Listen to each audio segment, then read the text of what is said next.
Assalamualaikum warahmatullahi wabarakatuh. Kami dari kelompok 9 akan memberikan laporan analisis kebijakan dan ekosistem kecerdasan artifisial di Jepang dan perbandingannya dengan Indonesia.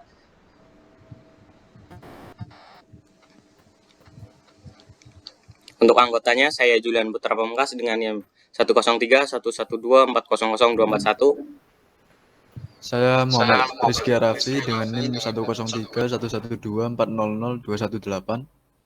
Saya Raffi Dwi Anggara dengan NIM 1031124000252. Saya Ali Abdul Fattah Alim Kautsar dengan NIM 103 112 400 213. Dan untuk latar belakang akan dibacakan oleh Mas Rizky.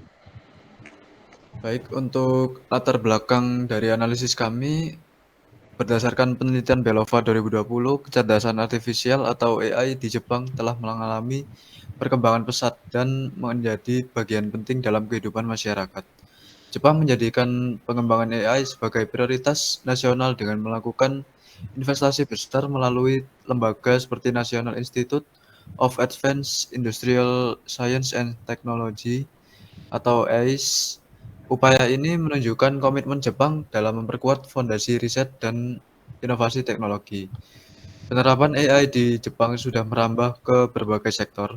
Di bidang kesehatan, AI dimanfaatkan untuk mengatasi kekurangan tenaga medis, menganalisis hasil CT scan, serta mengotomatisasi pencatatan rekam medis. Sementara itu, di sektor pendidikan, AI digunakan untuk menganalisis kinerja siswa guna menunjang efektivitas pembelajaran. Dan dalam layanan publik, teknologi ini digunakan untuk pengelolaan sampah, prediksi kepadatan penduduk, hingga pencegahan tindak kriminal melalui analisis perilaku masyarakat. Tak hanya fokus pada pengembangan internal, Jepang juga menjalin kerjasama internasional untuk meningkatkan kualitas dan kapabilitas AI. Pendekatan Jepang ini dinilai unik karena berorientasi pada integrasi teknologi secara harmonis ke dalam tatanan sosial masyarakat. Kebijakan dan ekosistem kecerdasan artifisial yang diterapkan di negara Jepang. Seperti yang kita ketahui, bahwa negara Jepang adalah negara yang maju dan sangat fokus terhadap perkembangan teknologi dan inovasinya. Tetapi, Jepang sendiri mempunyai beberapa tantangan dalam pengembangan berbasis AI ini. Salah satunya adalah tantangan sosial terhadap kekurangan tenaga kerja serta populasi yang menua dalam mendorong adopsi AI ini. Oleh karena itu, pemerintah Jepang sendiri telah menyusun sebuah kebijakan nasional untuk mendukung pengembangan terhadap AI ini yang digunakan sebagai bagian dari transformasi sosial atau disebut Society 5.0. Dalam mewujudkan Society 5.0 ini, Jepang membuat kebijakan dalam pengembangan AI, yaitu AI Strategi 2019. Dan untuk poin-poin penting atas apa yang menjadi inti dari kebijakan pengembangan kecerdasan artifisial di negara Jepang. 1. Peningkatan daya saing nasional dan kekayaan intelektual. Jepang menempatkan kecerdasan artifisial atau AI sebagai pilar utama untuk meningkatkan daya saing nasional, khususnya dalam bidang kekayaan intelektual. Pemerintah mendorong pemanfaatan AI secara menyeluruh untuk menciptakan kekayaan intelektual yang kompetitif dan berencana mengakui hak paten individu yang mengembangkan AI untuk inovasi baru.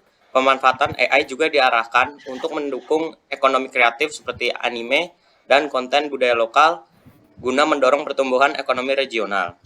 Yang kedua, inovasi teknologi dan transformasi digital. Pemerintah Jepang berinvestasi besar dalam pengembangan AI, Internet of Things atau IoT, dan Big Data, serta memperluas integrasi 5G untuk memperkuat infrastruktur digital nasional. Transformasi digital di sektor pemerintah dan layanan publik menjadi prioritas dengan tujuan meningkatkan efisiensi, transparansi, dan aksesibilitas layanan bagi masyarakat. Dan yang ketiga, pengembangan sumber daya manusia dan talenta global. Jepang menekankan pentingnya menarik talenta terbaik dari luar negeri dan mendukung pengembangan SDM dalam negeri, termasuk melalui kerjasama pemerintah atau swasta di berbagai bidang strategis seperti energi dan penanggulangan bencana. Pemerintah juga menyediakan insentif fiskal, pembiayaan riset dan pengembangan R dan D, serta program akselerator bisnis untuk mendukung ekosistem startup dan inovator muda, khususnya di bidang AI. Dan yang keempat, regulasi dan pengelolaan risiko AI. Jepang sedang menyusun dan mempertimbangkan undang-undang serta peraturan yang mengikat secara hukum untuk pengembangan dan penggunaan AI, dengan fokus pada minimisasi risiko seperti kesalahan, bias, dan potensi penyalahgunaan. Salah satu prinsip utama adalah memastikan keterlibatan manusia dan pengambilan keputusan berbasis AI dan menolak pengembangan sistem senjata otonom sepenuhnya. Pemerintah juga aktif dalam diskusi internasional untuk pengurangan risiko dan penempatan standar etika dalam penggunaan AI. Untuk yang kelima ada penerapan AI di berbagai sektor prioritas. AI digunakan secara luas di sektor-sektor strategis seperti pertahanan, yaitu ada deteksi target, analisis intelijen, dan keamanan cyber. Untuk di bidang kesehatan ada AI generatif untuk riset medis. Ya, dan ada pertanian, manufaktur, smart city, dan layanan publik. Khusus di bidang pertahanan, AI diarahkan untuk mengatasi kekurangan tenaga kerja, memperkuat pengambilan keputusan, dan meningkatkan efisiensi operasional, namun tetap dengan pengawasan manusia. Untuk yang terakhir ada penguatan infrastruktur digital dan ekosistem inovasi, yaitu pemerintah memperkuat infrastruktur digital termasuk pembangunan pusat data cloud dan peningkatan konektivitas di daerah terpencil untuk mendukung pertumbuhan ekonomi digital dan penyebaran AI secara merata. Pengembangan kota pintar atau smart cities yang mengintegrasikan AI dan IoT menjadi salah satu proyek besar untuk menciptakan lingkungan perkotaan yang efisien dan berkelanjutan. Oke, ini apa? Tadi saya menyebutkan AI strategi 2019. Jadi apa itu AI strategi 2019 dan 2022 ini? Sebelum itu, dalam mewujudkan Society 5.0, Jepang mengeluarkan AI strategi 2019 sebagai kebijakan nasional utama untuk pengembangan dan penerapan kecerdasan buatan AI. Strategi ini bertujuan untuk menyelesaikan tantangan sosial dan global, sekaligus meningkatkan daya saing industri melalui reformasi di bidang pendidikan, riset, dan pengembangan R&D, serta implementasi sosial AI. Strategi ini menjadi fondasi integrasi AI dalam transformasi masyarakat Jepang. AI strategi 2019 ini berlandaskan 3 prinsip utama, yaitu dignity, menjunjung martabat manusia, diversity and inclusion, mendorong keberagaman dan partisipatif, dan sustainability atau mewujudkan masyarakat berkelanjutan. Pada 2022, strategi ini diperbarui menjadi strategi 2022 dengan penekanan pada realisasi Society 5.0 dan kontribusi terhadap SDGs, serta fokus pada pengembangan SDM, daya saing industri, sistem teknologi, kerjasama internasional, dan penanganan krisis. Society 5.0 sendiri adalah visi masyarakat masa depan Jepang yang mengintegrasikan ruang cyber dan fisik melampaui era reformasi, yaitu 4.0. Lalu kolaborasi pemerintah, industri, dan akademisi dalam pengembangan AI ini. Kolaborasi pemerintah dan industri. Pemerintah Jepang membentuk ekosistem AI yang kolaboratif dengan melibatkan sektor pemerintah, industri, dan akademisi melalui kementerian seperti METI, MIC, dan Kabinet Oprek. Pemerintah menyusun kebijakan strategis, regulasi adaptif, serta menyediakan pendanaan dan infrastruktur riset untuk mendukung pengembangan AI di berbagai sektor seperti otomotif, kesehatan, dan keuangan. Lalu untuk contoh kolaborasinya, yaitu sektor industri seperti SoftBank dan Toyota memanfaatkan hasil riset akademik untuk mengembangkan aplikasi nyata dan berinvestasi dalam produk berbasis AI. Sementara itu, lembaga riset seperti Riken, Aib, dan Universitas Tokyo berperan sebagai penghubung antara penelitian dasar dan penerapan teknologi melalui kerjasama erat dengan pemerintah dan industri. Yang ketiga, pendekatan Jepang. Pendekatan Jepang menekankan prinsip human-centric dan tata kelola etis, menjadikan AI sebagai alat untuk pertumbuhan ekonomi dan peningkatan kualitas hidup. Kolaborasi kuat menjadikan ekosistem AI Jepang inovatif, kompetitif, serta sejalan dengan nilai-nilai sosial dan tantangan demografis yang dihadapi. Selanjutnya, aspek kebijakan kecerdasan artifisial di Jepang yang dapat diadopsi di Indonesia. Pertama, peningkatan daya saing nasional dan kekayaan intelektual melalui AI. Indonesia dapat mengadopsi kebijakan ini dengan menjadikan AI sebagai pilar utama untuk meningkatkan daya saing nasional dan menciptakan kekayaan intelektual yang kompetitif.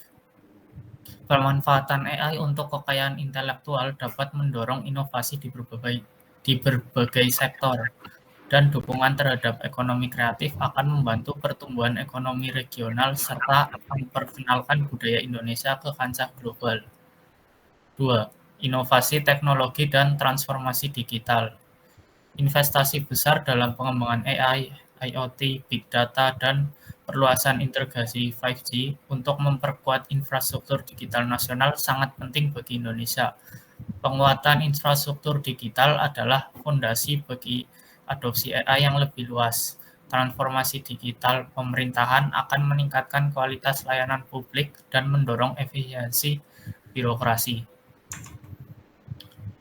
3. Pengembangan sumber daya manusia dan talenta global. Menarik talenta terbaik dari luar negeri dan mendukung pengembangan SDM dalam negeri termasuk melalui kerjasama pemerintah swasta adalah kunci. Kekurangan talenta AI adalah tantangan global. Dengan fokus pada pengembangan SDM dan menarik talenta, Indonesia dapat membangun ekosistem AI yang kuat. Insentif dan program akselerator akan mendorong inovasi dan munculnya startup AI baru. 4. Penguatan infrastruktur digital dan ekosistem inovasi. Penguatan infrastruktur digital termasuk pembangunan pusat data cloud dan peningkatan konektivitas di daerah terpencil sangat relevan untuk mendukung pertumbuhan ekonomi digital dan penyebaran AI di seluruh Indonesia. Kesenjangan digital masih menjadi masalah di Indonesia. Pemerataan akses infrastruktur digital akan memungkinkan adopsi AI di berbagai daerah. Konsep kota pintar dapat membantu mengatasi masalah perkotaan dan meningkatkan kualitas hidup.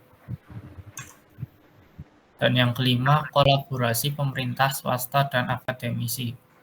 Mendorong kolaborasi lintas sektor antara pemerintah, industri, dan lembaga penelitian untuk mempercepat inovasi dan adopsi AI sangat penting.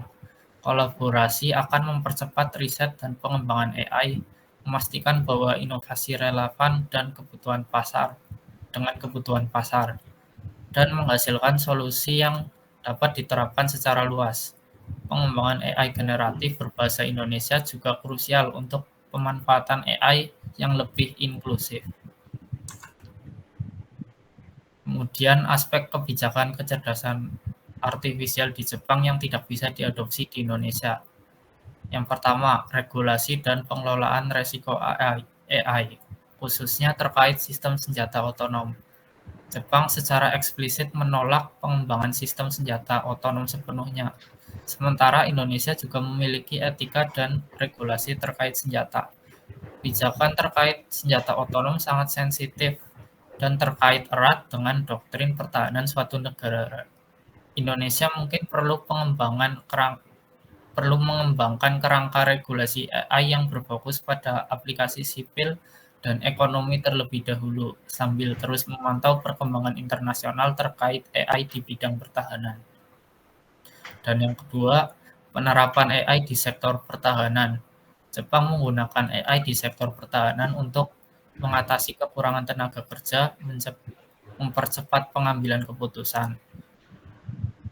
Penerapan AI di sektor pertahanan akan sangat tergantung pada anggaran pertahanan, transfer teknologi, dan kemampuan industri pertahanan dalam negeri. Adopsi teknologi AI yang canggih di sektor pertahanan memerlukan investasi besar, kapabilitas teknis yang tinggi, dan kebijakan transfer teknologi yang jelas. Indonesia mungkin perlu memulai dengan aplikasi AI yang lebih dasar di sektor pertahanan seperti keamanan cyber dan analisis data sebelum beralih ke sistem yang lebih kompleks. Kemudian ada analisis kendala dan solusi untuk adopsi kebijakan kecerdasan artifisial Jepang di Indonesia. Yang pertama, dari sisi regulasi, Indonesia belum memiliki kerangka hukum dan infrastruktur kebijakan yang memadai seperti Jepang, yang telah membangun sistem hukum dengan mendukung inovasi dengan tetap menjaga etika dan keamanan data. Untuk itu, Indonesia perlu segera merumuskan regulasi khusus AI melalui pembentukan gugus tugas nasional dan melibatkan berbagai pemangku kepentingan, termasuk akademisi, praktisi, dan sektor swasta. Kedua, keterbatasan SDM dan kapasitas teknologi menjadi hambatan signifikan. Jepang telah lama berinvestasi dalam pendidikan dan pelatihan AI, sedangkan Indonesia masih kekurangan tenaga ahli. Maaf, terutama di luar kota besar.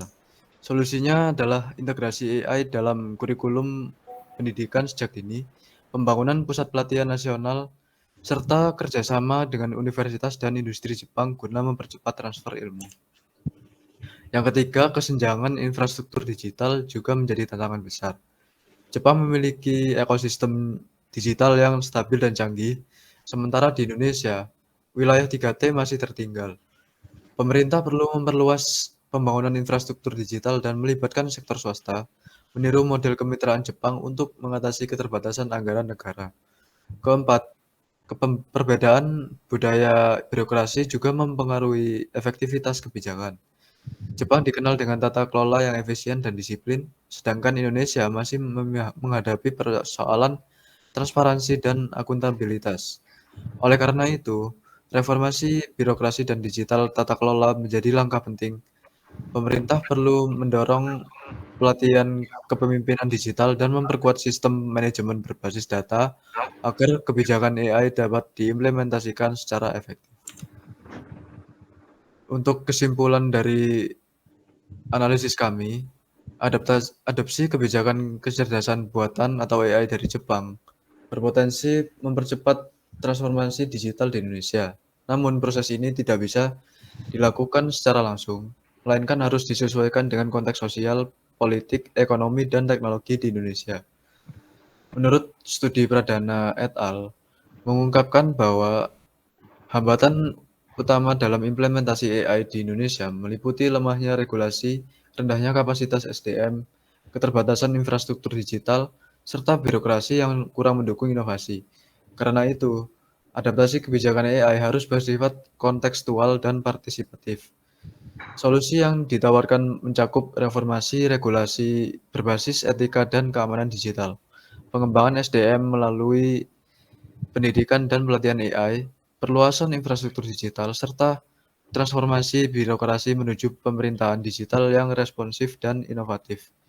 Lebih dari sekedar teknologi, adopsi AI Jepang juga harus memperhatikan nilai-nilai sosial seperti inklusivitas, keberlanjutan, dan harmoni manusia dengan mesin. Dengan pendekatan strategis dan kolaboratif, Indonesia berpeluang menjadi pelaku aktif dalam pengembangan AI global, asalkan siap bertransformasi secara menyeluruh dan membangun kemitraan lintas sektor.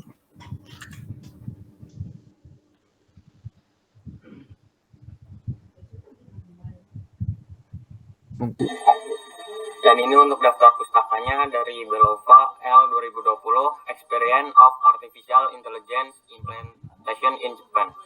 Dan Pradana A.E. Herawati A.R. Wiwawanti IH dan Diponegoro U. Undip. Tantangan kecerdasan buatan dalam implikasi kebijakan pemerintah Indonesia Studi Literatur. Dan antara News 2025 4 Juni, Jepang bertekad tingkatkan daya saing kekayaan intelektual melalui AI diakses dari potensi yang bisa digali. Untuk itunya ada CSIS, Center for Strategy and Intelligence International Studies 2025 21 Maret Unpacking Japan's AI Policy with Hiroki Habuka. Referral Holdings 2024 25 Oktober Japan AI Regulation Hegel Governance in Action. Dan Diktikom aturan pengguna AI di Jepang ini perlu ditiru negara lain. Wet and Cash LLP 2024 1 Juli AI Watch Global Regulatory Tracker Japan. Terima kasih perhatiannya dari kelompok 9. Sekian, terima kasih. Kalau ada kata-kata yang salah, mohon maaf. Wassalamualaikum warahmatullahi wabarakatuh.